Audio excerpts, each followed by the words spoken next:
Welcome back, everybody. Today is all about brains.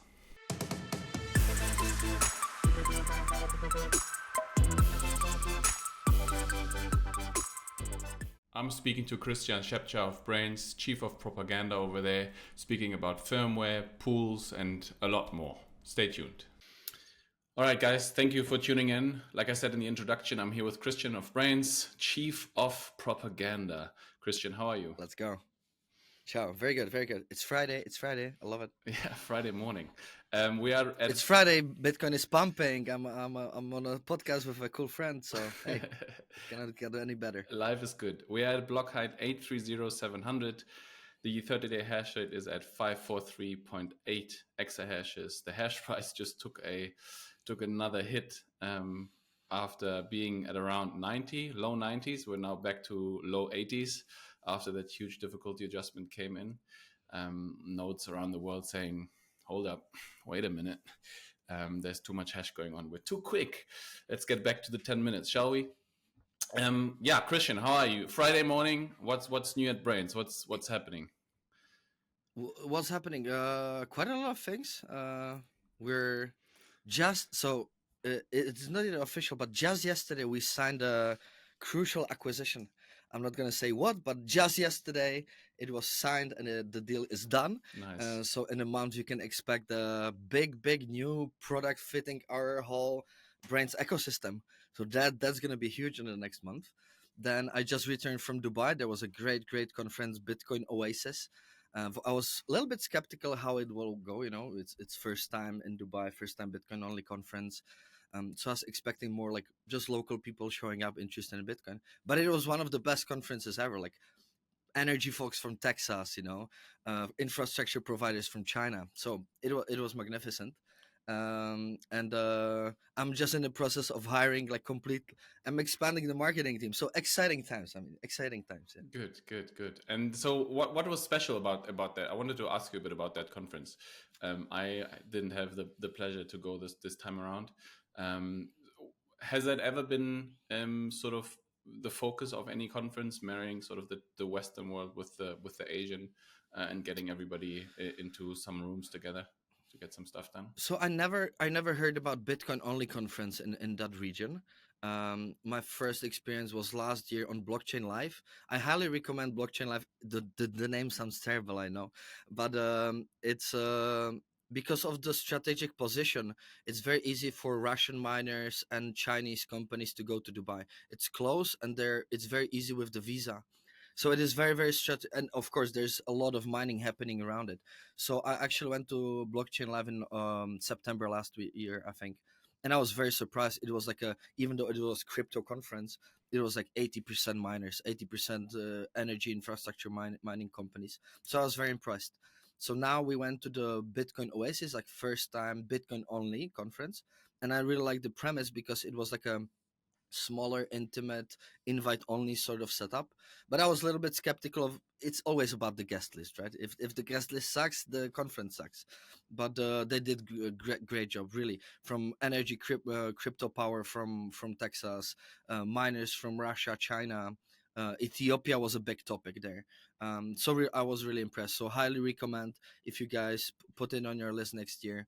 Dubai is booming in Bitcoin and mining, so it's worth checking out. And if you're interested, definitely check out because it's gonna be next year the Bitcoin Oasis. So if you're interested in checking the region now, the Blockchain Live is happening twice a year actually. So the first one is in April this year, and the second one is in October. We're definitely going. Highly recommended, really. Nice. I mean, yeah, shout out, I guess, to Swiss Alice and Lena that Big I've time. also met before, and all the other organizers. Then I guess I'll have to put it on my list for next year. What's your For sure. what's your take on mining in the Middle East currently? Like we're seeing a lot of sort of artisan miners, I want to call it, smaller scale on private land, sheikhs. You get the big marathon projects going on. What's your feeling around mining in the Middle East currently? We're just getting to know that region. I would say really. We went we didn't know much about it. We're just getting there, finding more information, etc. So for example, for me, completely new information was when I was on Blockchain Live that there is in UAE, the country, there's like an agriculture tariff for electricity. So you have a land that you use for agriculture. I don't know what they grow in the desert, but hey, there is some agriculture. I don't know. They're super high tech there, so I'm not amazed that much. So you have a agriculture farm, like a big projects, and then they get very good rates for electricity from the government. Naturally, I think it's still cheaper for them to sort of help the agriculturals than import all the things from around the world.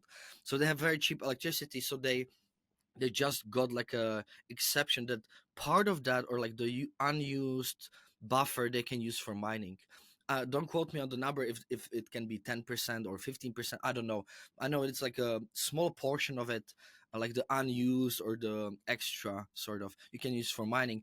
And the price, don't quote me, but it was like 2 cents, Wow. something like that. Like amazing. Like I was blown away. So it is booming there. Like yeah. So Nice. that was completely new information to me. So I'm not surprised that a lot of people are moving there. uh the taxes are great there. The infrastructure, like it's logistics hub. So flying there a team is great. Shipping all the infrastructure from China, it's super easy. Like there's no better connected place than Dubai.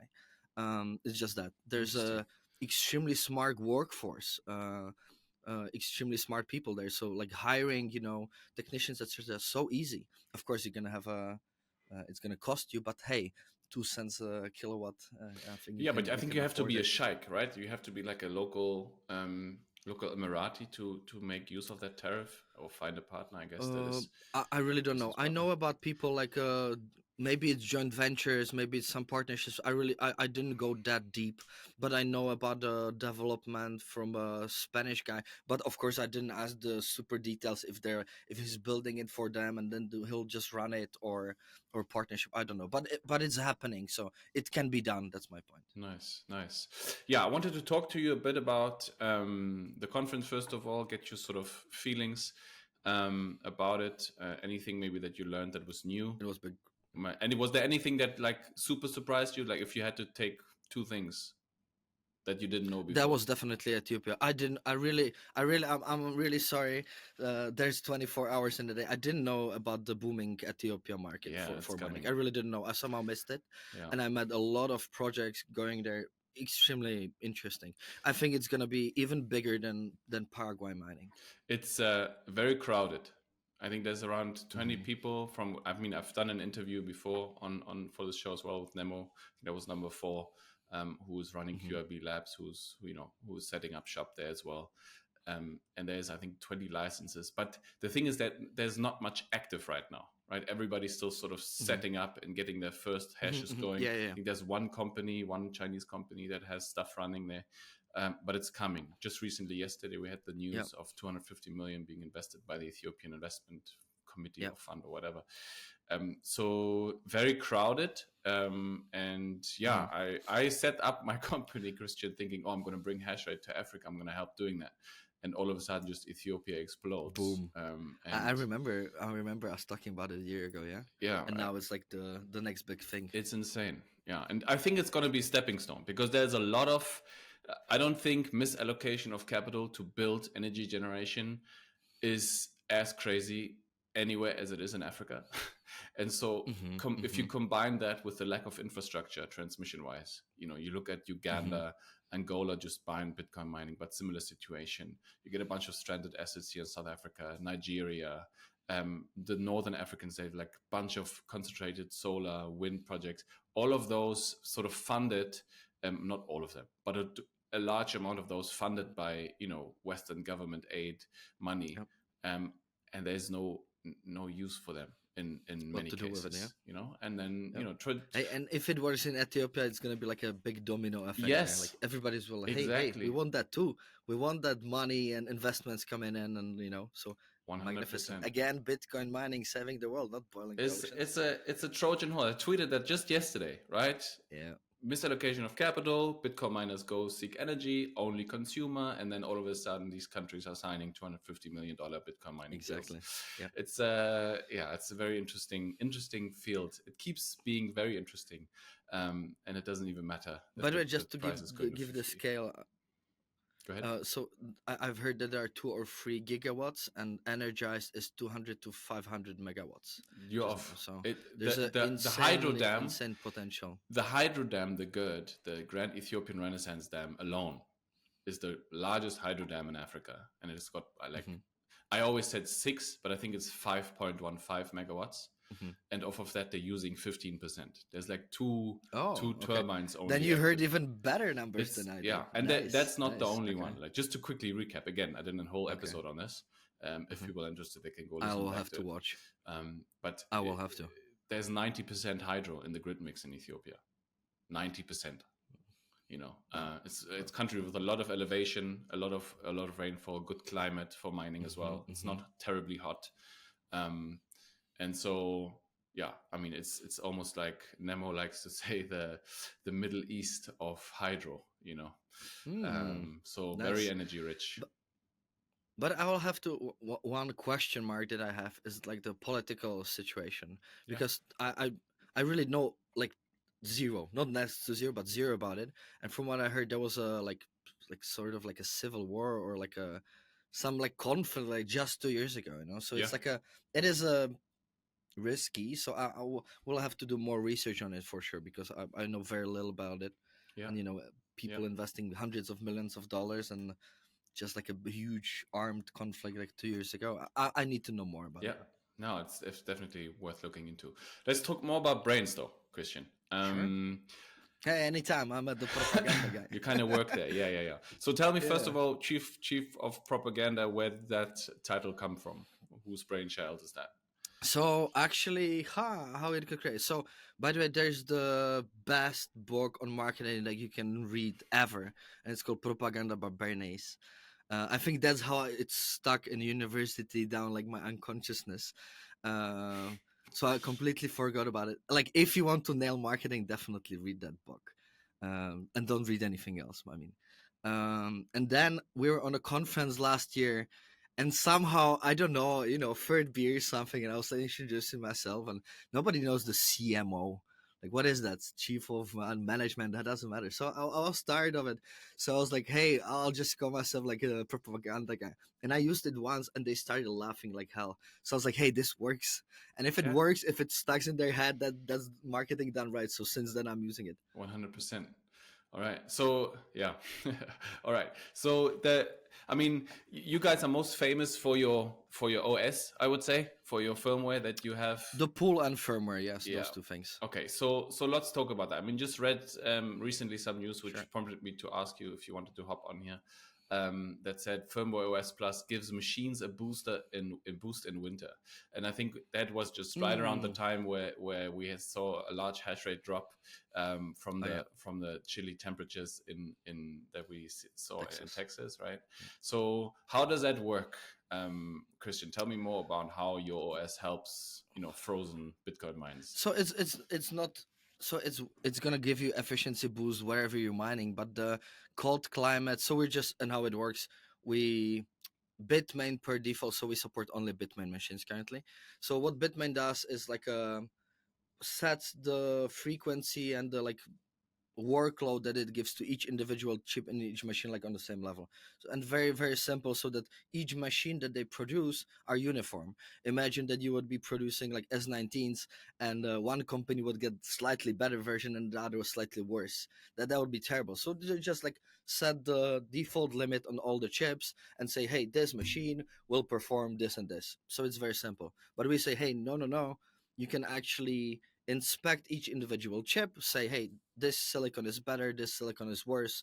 So we fine tune each individual chip, and then the whole machine works a little bit better. But of course, then it's not uniform, because you can have really batch of 10 machines, and these ones work like 1% better, and these can get as high as like 15% better. So we can achieve that, but Bitmain is, for logical reasons, not doing it.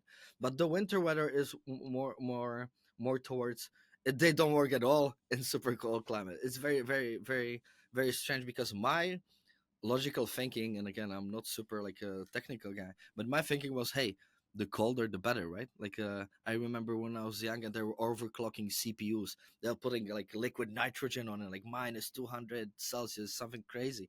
So I thought the same applies to ASICs or like to mining machines, and it's not the case. Like Bitmain chips to run or Bitmain machines to run optimally, they need 60 degrees Celsius, which is quite hot, by the way. And now imagine there's like minus 20 in Siberia. Those machines don't want to even start working. It's really crazy.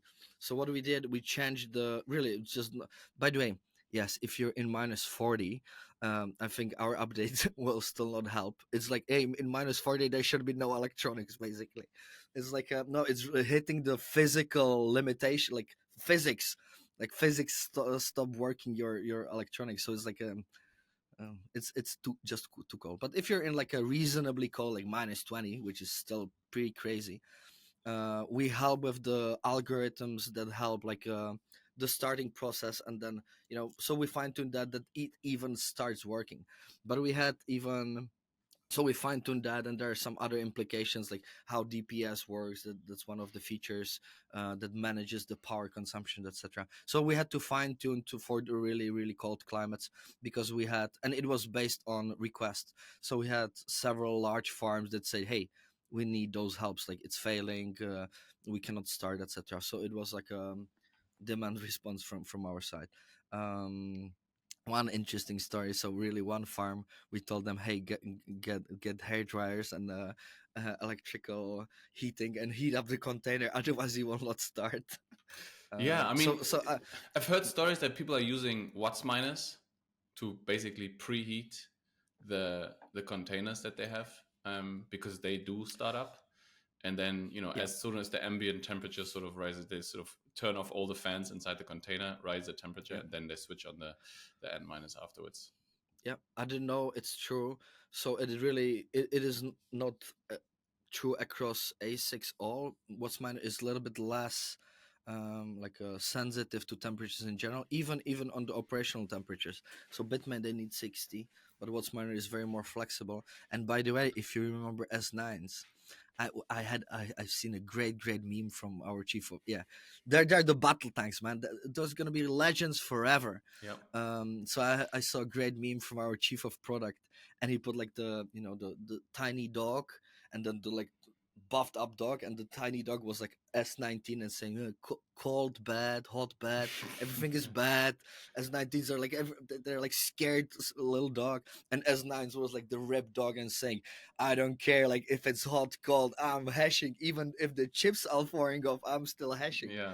S9s are beasts, really. What do you know what the reason is for that? I mean, Watts miners also, or microBT machines also use ASICs, right? Why are they, how are they structured differently that they manage to start up? It is really on architecture level. I don't have that insight, but I can get you like if you want to talk to, we have our hardware lead, and he used to teach on university, so he's a ultra nerd, but he can share the knowledge in the Oh, that's sense that people perfect. understand it. So I would highly recommend that. Yeah, that's There's perfect. really like there's so many parameters in the chip, in the hashboard design, all of it together.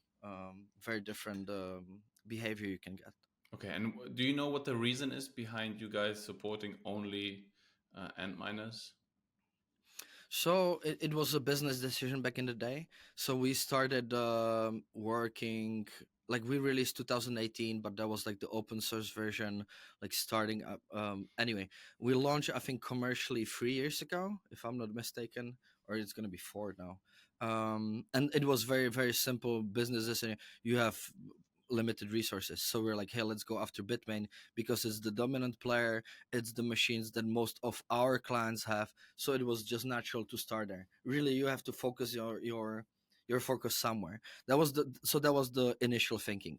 Then of course it started to, like, what's miner started to grow, but still Bitmain is the dominant player. So if you have to make a business decision, you still go after the one that has more of the market, so it's natural. But then, okay, two things. One, I'm gonna shit on what's miner, but second one, I'm gonna give them kudos. One problem is that there are crazy a lot of variations. it's not just the machine model, it's the, so what model do you have, what chip types do they have, what control board do they have, and also what PSU do they have. So all those combinations, you're slightly changing the firmware. So it's crazy.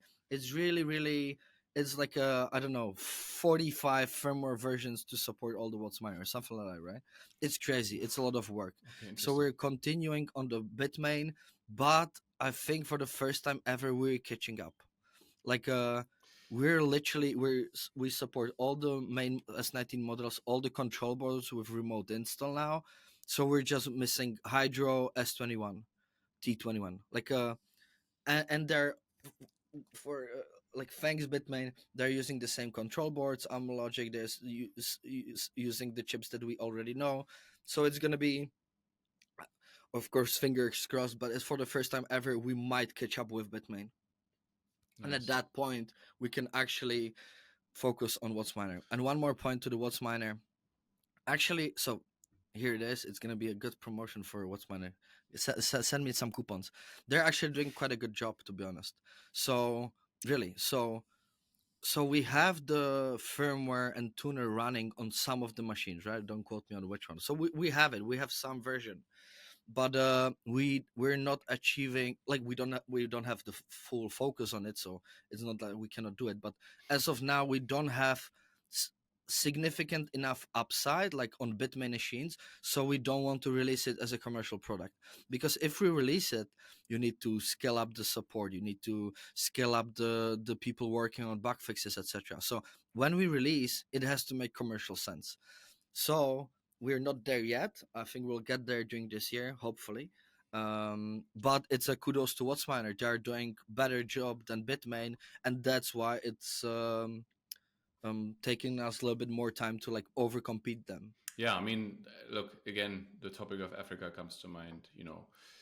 Um, typically in more, let's sort of call it rough environments for mining, micro BT machines are preferred because they're just more durable and Yeah, they run more, and also their support. What I've heard from more than one party is a lot more reliable, let's say, exactly, than the competition, exactly, and so that obviously makes a huge difference, right? If you can have the most big efficient time. ASIC on paper, but if it turns off and something goes wrong, and you don't have the capabilities of turning it on again quickly, then how much of the efficiency are you losing over time? Yeah, And people often forget that, right? If you have, I don't know, yeah, if something happens and the microBT machine still runs, whereas the Antminer would stop because it's a bit more, yeah, a bit more little dog whiny and doesn't know gets yeah, yeah. gets into trouble quickly. Yeah, it's a big question, but it's interesting that And you say that microBT is coming. What specifically do you think are they doing right now that makes you say they are therefore, better or getting there? so two things. They're doing a little bit better job on the software level. They still don't put extreme focus on it, but a little bit better. Like Bitmain is doing zero, I would say, like literally zero. What's are doing a little bit better job, and doing a little bit better than zero is significant difference. And then the second one really is reliability. So they focus on the architecture level. I would have to get you a hardware guy here, but on the architecture level, they are doing decisions which focus more on reliability than like pushing the efficiency. So, Yeah. and I think that that's the smartest move ever, because if you want to outcompete number one Bitmain, yes, we can all chase like the zero point 0.5 joules per terahash better efficiency, but really more and more people want reliability. Riot, a lot of platforms, they're switching completely to WhatsMiner just because of the and if like that's a crazy big market signal, I would say. Yeah, So really, we're absolutely. chasing the jewels for such a long time that we completely forgot. Hey, it's about uptime. Yeah, Like everybody needs uptime. Uptime is the number one king first. 100%. Then you can, if you don't have uptime, you can have the best efficiency ever. But I mean, it's not running, man. Yeah, no, So but I think what you said is also right. I think in the medium to long term, we'll get into a situation where you can't get much more efficient on the nanometer level of the chip, right? So the question then becomes yep, is do we have specialized ASICs? So we see that now with immersion specific ASICs, hydro specific ASICs, but I think down the line you'll get, miners that are more suitable for demand response programs, or more suitable for heat reuse, or this or that. And I think a software that runs along with that is quite important, because at the end of the day, if the hardware is sort of set, then all the changes are mainly happening within the software. And that's where you guys are strong, right? So tell me, Kristian, where did that start? Like, what was the first machine you supported, and why? Like, why did you even start doing that? Really, that's such a long time ago. So it was, in the beginning, we didn't think it's gonna be commercial product, really, and now we're talking about 17, 18, right? Like back in the days, we I think there was a company. Don't quote me. What name? Some company doing some ASICs, Dragon Mint. Some I don't remember. And they're like, "Hey guys, because we before we went to Bitcoin, I don't know, in 2007, like before Bitcoin, we're doing embedded development for healthcare. So we're super nerds back in the days. So they're like, "Hey guys, we know you. You know Bitcoin. You're cool guys. You're nerds. Help us developing a firmware for these machines that we're building." So we built and really, I don't remember what was the company name. It was 16, 17. It doesn't matter. Yeah. They're not around anymore. So anyway, so we built the first version of the firmware for them, and then they somehow, I think, bankrupt, or I don't know. It was before my times a little bit. And then we said, hey, but this, like, we can like bend it a little bit, develop it a little bit, and it will support S9s, because these machines are very similar to Bitmain Antminer S9s. So we start changing it, and really the first product, I think in 2018 launched. It was open source. It didn't have any significant features or efficiency gains, but we started doing it because we believe that Bitmain is hiding the ASIC boost, which with just enabling ASIC boost, you get 13% better efficiency. And the story is, so we believed Bitmain has it, and Bitmain was saying, no, we don't have it. It's from a hardware architecture standpoint not possible to do ASIC boost in S9s. And they said, so it's not possible hardware wise, we don't have it, it's not possible, thank you. And we said, this seems weird. So we started to reverse engineer their stuff, we started to develop our stuff for the S9s, and all of a sudden, boom, boom, boom, we found out proof in their system that they support ASIC boost.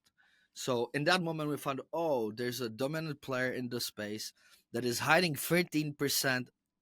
They of course claim it was by mistake, right? It's like a 6-year-old would not believe that story, but they're still claiming it. I think they have no other choice. It's better sounding story than we're supporting ASIC boost. We're giving it to our friends who support Bitcoin Cash in China. So of course they will claim not this story, right? So we found it. We published the proof. In 2 days, they enabled a worldwide software firmware update, enabling it to all players around the world. So in that moment, we said, hey, somebody should be doing the operating system better, because like if this is the case for 2 years in the market, and really like the rest of the world doesn't have 13% better efficiency, we need more competition. Like we are going after this market. This is how it started. It was like, we should do better. This should not be the case. And there was even the other story with like the backdoor to end miners, etc. So like no, we don't like this. Ever since, it's really the case, we're bringing features that the stock firmware doesn't have. So it's not just about the efficiency gains that we can get, which is, hey, who doesn't want 10% better profitability, right? But there are even features like that they're not developing, they're not doing them. Like just the stupidest one, right, is the immersion mode. So we have immersion mode, which basically says turn off the fans, like don't use the fans. It's stupid simple feature. In Bitmain stock firmware, it's not possible. So when you plug out the fan, the system said, no, you don't have a fan, I will not run the machine. Oh, come on. So you have to buy a fan spoofer, which is less, I don't know, $4, like faking. So now imagine you have 100 machines. Just closes the circuit, right? Just to explain that quickly, like there's a circuit on the board, and you just close the circuit with something else. Yeah. Sorry, What? continue. It's so stupid. Like, I mean, like imagine you have dozens and dozens of machines. Like, no, it's just a software. Just disable fans. That's it. Like, check mark, done. So this is like a example of and they're not doing it. So there's a market for. By the way, one more thing. My so I'm not shitting on Bitmain. Like the my point is, if I was like doing the hardware company, I would be standardizing and opening up to like a ecosystem of apps. I would go the Windows way because there's the Apple way or the Windows way. I think going the Windows way would be way smarter. You would have a ecosystem of management apps, ecosystem of firmwares. Like imagine there would be a firmware for extreme hot environments, firmware for extreme cold environments. Like they can be specialized use cases, or That's what I firmware mean. that is extremely good on curtailment. And if you open up, you standardize, you can even take percentage of the revenue or anything. I think that would be so smart, and they're not doing it. So I'm a little bit sad for them, but hey, Yeah, currently it's good but look, business for Christian, us. this is exactly what competition does, right? You find this out, you provide a better product, people are using it, Yeah, and then they're giving you, I yeah, don't know, a percentage or whatever it is from the hash rate that goes to you, I guess. Is that yeah. how you is that how Brains makes money? Yes, so we have two commercial products currently. In the next 2 months, we're gonna release the third one. So Pool takes 2.5% of the rewards, and the firmware takes 2.5% of your hash rate. But Okay. we give you uplift and then take. But if you use, by the way, both, we we we cancel the pool fee. Aha, So interesting. we incentivize to use our, and we'll continue to do so. Like the future is like platforms, ecosystems. So it's gonna always work better if you're in one ecosystem, one platform, Hmm. and we're gonna see that more and more, like integration Okay, interesting. across the space for sure. All right. You just mentioned, extreme hot, extreme cold environments. Is that something that Brains Hmm. is looking to do now? Tell me, Christian, how can me installing Brains on my machines help with demand response over stock firmware? Okay, I don't want to. I want to start with the hot first. It's way more interesting because um uptime, right? So you're in Texas. There's 40, 50 degrees Celsius outside. And what stock firmware does is it reaches dangerous temperature and then it says, "Oh my God, it's dangerous temperature. I shut off." It's so naive. It's so naive. It sounds like we're, I don't know, a year into Bitcoin mining as an industry, Yeah. and then you have to literally go and like turn it back on. It's stupid. So what we do, it's called dynamic performance scaling. So you set your like a dangerous temperature that you can set yourself, and then you set steps of watts that the power limit will start to decrease if you start hitting the dangerous temperatures. So imagine you're hitting 80 degrees and you say, okay, whenever that starts to happening, please automatically firmware just start decreasing by, I don't know, 100 watts, and you can define it. It can be by 20 watts, doesn't matter, and it will just start decreasing by 100 watts, and it's fine. Okay, I decrease this by 200 watts, now it's okay. And then it checks again, and then it finds out, hey, it's running really cool now, we can increase back to your preferred default power limit, and it will scale up all of a sudden. So we and it's like pretty standard feature, right? Or pretty smart, rational, logical feature. And so we installed it in a big farm in Texas, and they called us in like 3 weeks, and they're like we're getting extremely more money like during this summer, like what's going on? And we're like, you have uptime. Before, really, it's just we improve your uptime. That's the thing. You had a lot of downtime because you were hitting dangerous temperature, and then the machines were shutting off. With us, we're just decreasing the hash rate, but you have the uptime. So the extreme environment is very interesting. And really you have to focus on some feature, and there are really a lot of how you handle temperatures, how you, like in extreme cold environments, for example, it's very yeah, anyway. Do you You're give people about to like ask. profiles of saying, hey, this is what we've learned from this location. Do you want to apply the Texas profile, for instance? I know everybody wants profiles. We don't believe that way, so I think we're just implementing them. There's a way to do it, but I understand the rationale, but it doesn't work that way. So it is every machine silicon is different, every Hmm. site is different. Like you cannot generalize. It's like the our way is the algorithms inside the firmware will always be smarter than people trying to figure it out. Like that's the way. Like it should get automated. Like this is what we believe in, and we see the numbers. So it's like a hey, just set the dangerous temperatures, set like the power limit that you want to use. Are you overclocking or underclocking? And then the rest can be managed automatically.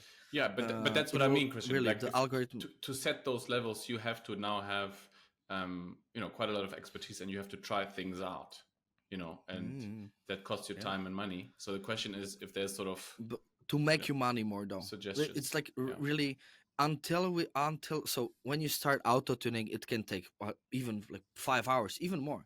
But until you do that, there is no way to say if your chips are good and if they're going to be performing well, a little bit underclocking, a little bit overclocking. There's no way. Like Hmm. you have to do it. There's no okay, you have S19s Pros, definitely underclock them by 200 watts. It's just not the You case. have to try By every the machine, way, but do you have to try every machine, exactly. or can you just bulk edit? Yeah, but you can do it in so what we call Braiins toolbox. We have it's free application running locally in your farm. It's like a BTC tools, if you know Okay. BTC Yeah. tools. So we have competing products with like 30 more features. We just released it in December, and it's very easy. You download it, you scan the network, and say, hey, these 100 machines, tune them to these watts, and you let it run. And by the way, during the whole time you have uptime, so you're not losing money. You're just hey, you have to invest some effort to find the optimum efficiency setup of your farm, otherwise you're losing money. Yeah, Hey, no, you but look, have to that do some work. that's fair game. Absolutely. Mm, Yeah, no. But I mean, your business essentially is to make the operation of an ASIC as easy as possible. Right. That's why I'm yeah, asking. yeah. The How revenue. we do it is rather with like people help. So what we usually do is set up a group with the company. Throw a lot of we have such a smart people in our technical team. So we throw the people there, and they're like they help you step by step. They have the data, for example, from other operations, but we don't want to generalize it to put it in the software. But our people are way smarter, so they help you. Hey, try this setting, try this, set the temperatures like that and that. So that's how we do it, like guided babysitting. Yeah, no, that's good. That's I mean, that's how you make your money. This is the way, really. Yeah. That is the way, yes. The you just mentioned, so on a technical level, how does your revenue work from the hash rate? I take my S9 over there, right? It has Braiins Yep. OS running on it. I point the Yep. hash rate to a pool. Where do you get your money? Any pool, by the way. Yeah, you don't have to mine on Yeah, our no, of pool, so course. you point it to any pool because it's one of the big misconceptions. Really, there are some people Okay. thinking with our firmware on in our pool. I don't know. I have no idea how the misconception got created. No, mine anywhere. Like we never. Hey, free market, free market. And then we take so you start using it, and then we take 2.5% of your hash rate and send it to our pool, so you never see it. What you see on your pool is already deducted. Okay. Yeah, for sure. You don't see it. And then if you use our pool, then we give you the pool for free. There's also another way. Yes, some companies, they don't like the dev fee, mostly the big dogs, right? Like the publicly traded company with a lot of auditors, and they're like the KPMG scam, and they're like, what dev fee? What? And they're like, their head is blown. So they're like, please give us licensing. So yes, we support licensing as well. You can pay dollars or Bitcoin upfront for like per machine per month, auditable, etc. We think it's stupid because dev fee is just the clean, very simple to use, auditable as well. But the I mean, auditors, they're scared of it. you want to be So paid we in do hash support it, also, but right? I mean, that's the next level. Be paid in fiat, exactly, be paid in Bitcoin, and then be paid in hash rates, exactly. right? That's what we I what agree. we want. um, I do you agree. I guys have agree. any thoughts around demand response and specifying your OS around that? Is there any sort of variables that you guys are It's a focusing big on? thing already. It will be even bigger thing. So when we were developing, we have a very good advantage. All the firmwares, they're based on CG miner. So Bitmain is CG miner based, which is a just a fancy word, fancy name for there's a special app in the firmware that is actually running the hashing. Imagine you have a phone, which is the firmware, and then you have an app for Gmail, let's say, and that app is doing the hashing. So when I say CG Miner, it's an app that is actually managing the work. And CG Miner is a 2011 2012 built for GPUs or something like that. So it's a very old standard. It wasn't meant to be this much used on ASICs. So our advantages, and written in C, I think, or C plus. It doesn't matter. We wrote it from scratch in 2018, so already thinking about ASICs and the future, and in Rust.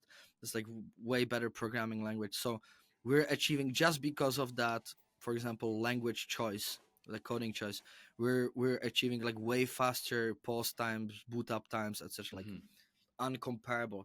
So we have a very good start with that. On the firmware level, we can very easily pause. We can very easily shut off, shut down. The on take, down take is way smoother, way faster.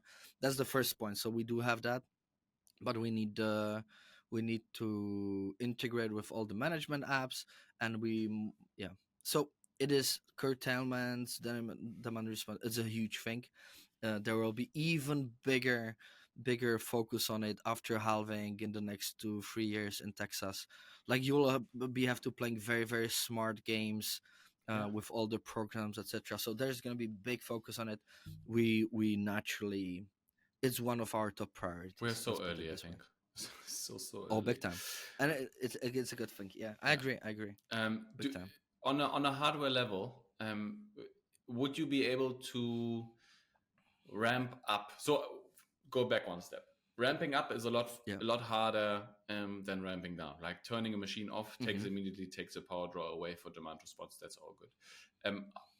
From what I understand, we're still not super quick, right? So a lithium battery, for Mm-hmm. instance, can take power out of the grid a lot faster than a Bitcoin miner can, because Mm-hmm. it takes time until the ASIC reaches the power draw Mm-hmm. that we set it to. How far are we from getting, you know, making ASICs even faster when it comes to power draw? Mm-hmm. And what's needed for that? Do you know? Interesting question. I don't, and I never asked. So I will definitely after the podcast ask. We have a great hardware team, so they're nerding out about these things every single day. So I'll definitely ask. I know that we have even those numbers way faster than stock, but there are for sure hardware limitations and hardware things that can be improved. Yeah. I don't have that answer, but I'll definitely ask. It's interesting. Do you know if Watts miners can be made just as fast as Ant miners? I don't know the Okay. hardware details on that level No, comparisons. because No, that's again something I heard is like sure. Watts miners are just much more slow to respond, and they take ages to start Hmm. hashing and ramp up to the set speeds. So that's why, for demand response, it makes much more sense to use Hmm. something like Braiins OS on any Antminer machine, right? And then I mean it's Hmm. all about the hardware as well, right? Yeah, yeah, yeah. You wrote in one of your Telegram channels that the XPs and the Ks have like problematic alu hash boards Yeah, aluminium instead of boards. the other Yeah, ones. Like, why does that matter? yeah. Give me some feedback on. By the way, so maybe now is the time. So here's our weird fancy beast, right? So it's like Look a at that beauty. so it's like a so that's it's our hardware team made like a Christmas present for our founders and our CEO, and it's like it's running, but it's just a fancy look through ASIC with some of our components that we produce, and there are already hash boards that we produce, and they were aluminium as well. So we actually had the aluminium experience before they created the XPs with aluminium boards, and we had a lot of troubles with them already. So we knew. So when we saw them in the XPs, we're like, "Oh my god, that's gonna be bad." And exactly that happened. It just heat dissipation works differently. When you ship them, there might be some changes in temperatures. It might already change the structure of the board, and then Ah, the heat dissipates differently. So a lot of problems. A lot of problems. We went the same way. We went the same way because we were like, "Hey, aluminum is smart, better heat dissipation from the other side." yeah. But then we found out really the hard way, because exactly we started to ship. So we created the aluminum boards here in Czech Republic. Then we were shipping them to the US, and we were finding like brutal failure rates. So we went there, we investigated, and we found all of these. So Yes, when we because saw them why is really it? in Because the XPs, aluminium moves as the temperatures change, and yeah. then the So ASICs on top of the hash board exactly. sort of gets less attached. Exactly, and imagine like it bends a little bit, and then the heat is, for example, is not this. So some places can be way hotter, and then you burn the chip, etc. So like Crazy. the idea, the intentions were great, like Hmm. it's gonna be better cooled, etc. But the reality was it's not working well. So we Okay. dropped it completely. I think we're not doing aluminum boards at all, and I hope uh, Bitmain learned their lesson as well. Yeah. All right. And again, shows how early we are. Yeah, It's 100%. like But it's Bitcoin is. interesting. I didn't know you guys were into hardware as well. So it's not just the OS, it's the Yeah, pool. Then what else are you guys doing? yeah. Just give me a brief rundown.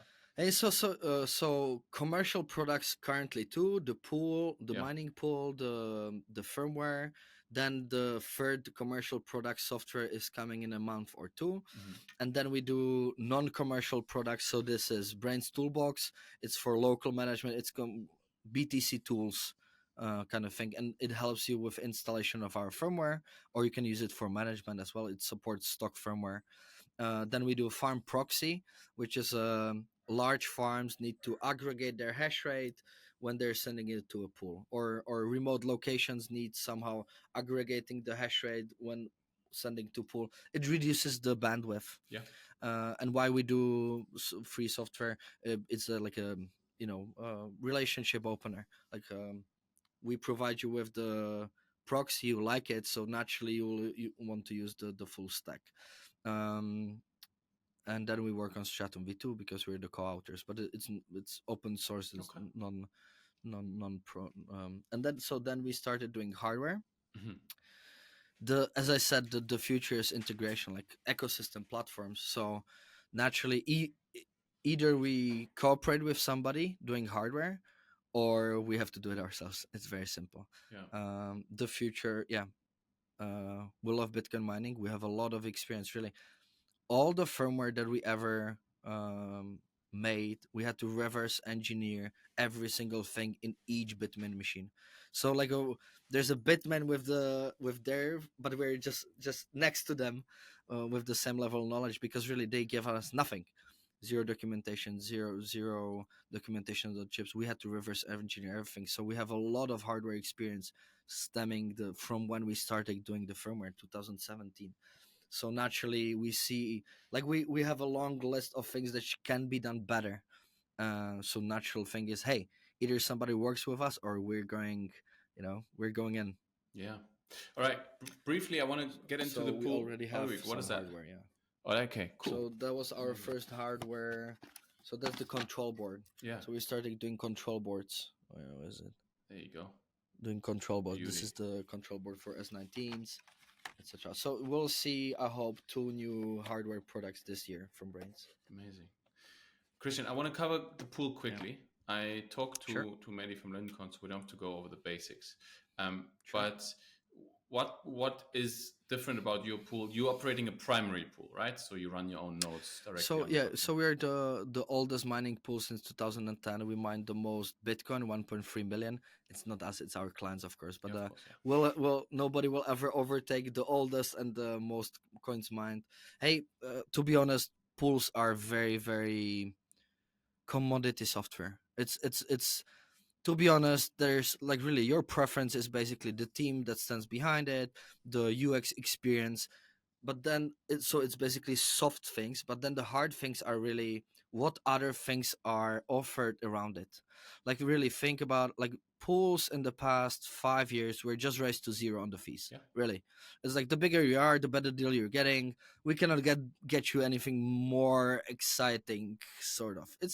It's very basic commodity software. Really, everybody can spin up a pool in like a day on Amazon services like Ocean. You can spin it up in a day.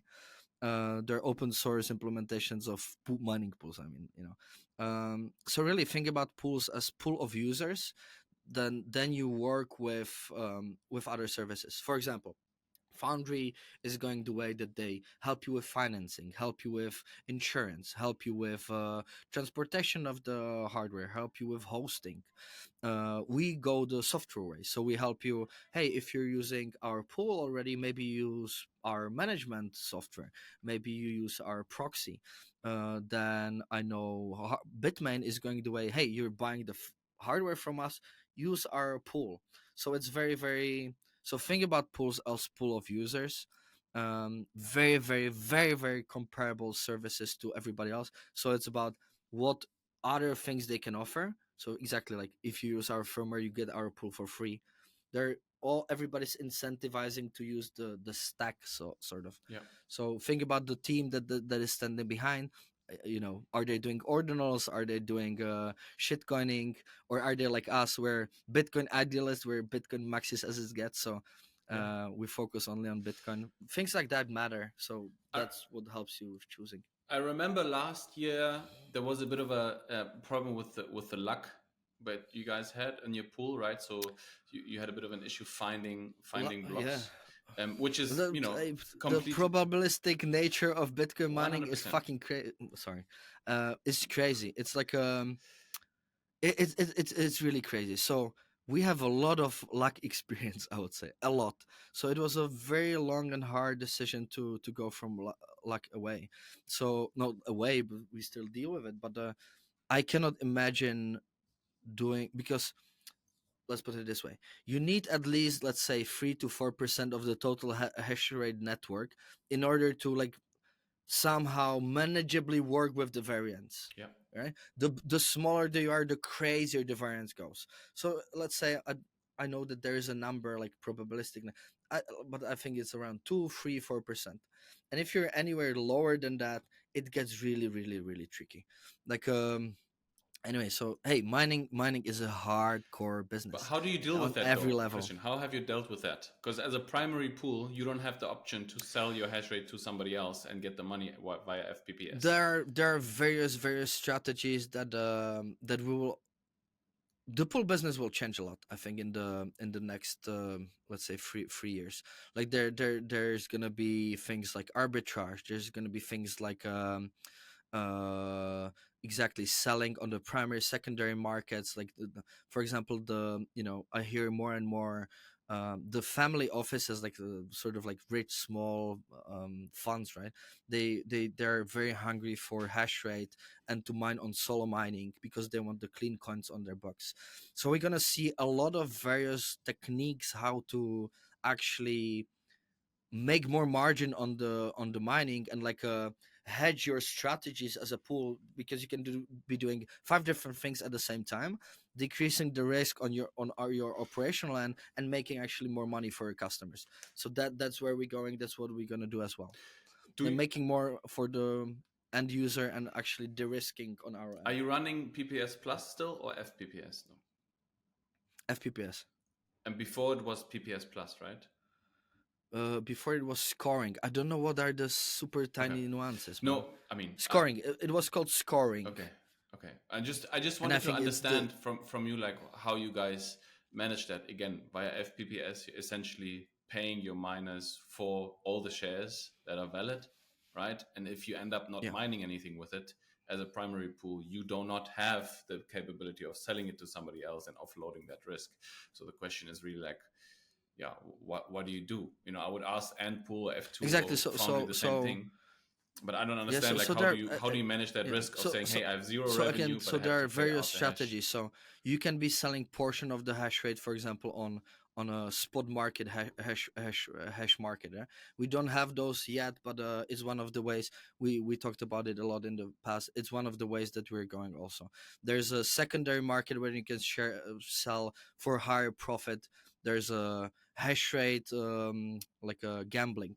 There's there's the family offices mining for themselves Okay. clean coins. So there are like the spot markets, and there are like private OTC markets where you can buy. There are insurance companies that are actually providing insurance products on de-risking the FPPS, and they're making margin on it. Hey, there's a lot of Oh, stuff. all right. The Interesting. all of it is pretty new. So I want to We'll talk to see a somebody lot. like that. I want to talk to in Hashrate Oh, Insurance. yeah, definitely not me because I'm not the super nerdy guy. Hey, we have so Pavel Moravec. Why we have two eyes, right? Everybody asks that. So there are actually two co-founders, Jan and Pavel. So they're the two brains. They're the two eyes in Brains. So he's one of the smartest guy I've ever met, and he's one of the co-founders, and he was for the longest time the leader of Pool. So he was coding the Pool. He's a nerdy IT guy, and his vision is hash rate as a commodity.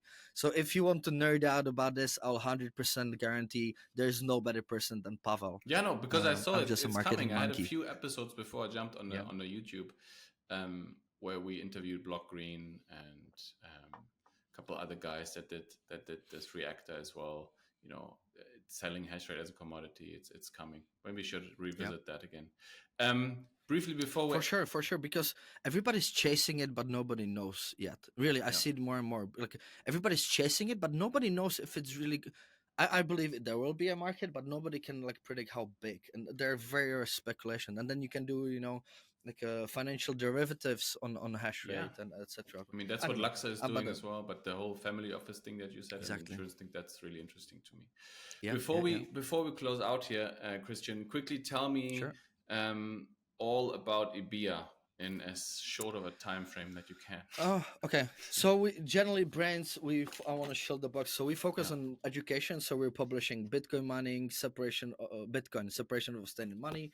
Then we do Bitcoin mining handbook and Bitcoin mining economics. Right. So we focus heavily on education. All of those books can be downloaded for free. So I'm not chilling a commercial product, Yeah. or you can buy it to Leave the support links in us. the show So notes. more Yeah. education coming this year.